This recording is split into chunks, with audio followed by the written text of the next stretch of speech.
we have $130 billion in pension fund liabilities for 5 funds at the state level, and when you get to Chicago and places like that, city schools, it's just as bad, if not worse. And a lot of our problems were done through legislative design.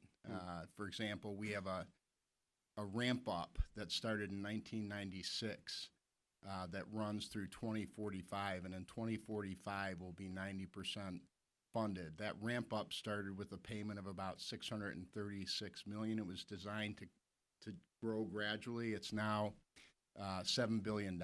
That's the pension payment.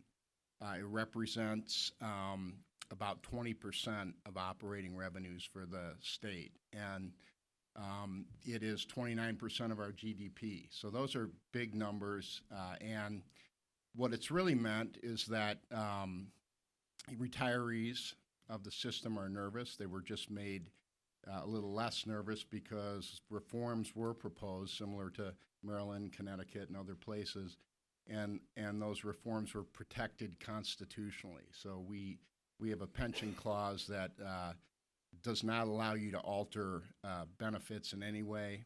We have a 3% compounding COLA that was also passed by a governor as again, looking at that times were good, we're going to be generous.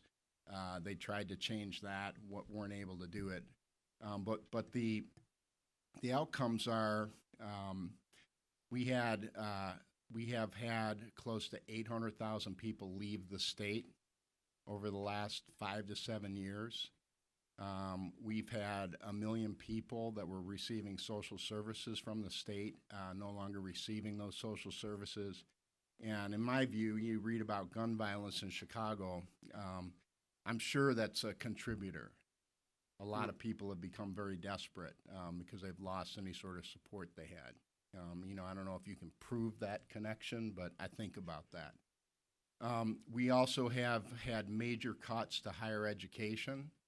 Some 130,000 minority students have lost their scholarship grants because the state, because of the pressures on making this $7 to $8 billion payment, can't fund higher education. In fact, not only is the state at the lowest rating and has borrowing costs that are probably 2 to 4% at any given time above what they should be paying if they were higher rated, there's a contagion effect. They estimate that local governments in Illinois have spent probably close to $1 billion more than they would have to borrow as a result of the state's condition.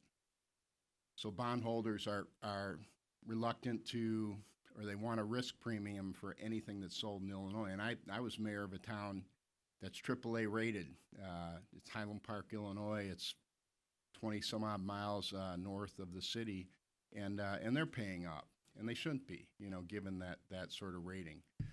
So there have been real human impacts. State spending has been level over the last 20 years, which means they're not, and certainly not keeping up with inflation, not putting money into education, they're not putting money into infrastructure, because so much of their budget is being consumed by pensions. And if you add it to debt, about 30% of their budget is going to be, or operating revenues will be dedicated to fixed costs. So it's a real stress. And so basically what you're describing are the crowding out effects Yes. that are happening with these pension plans, and the fact that it's not something that's just focused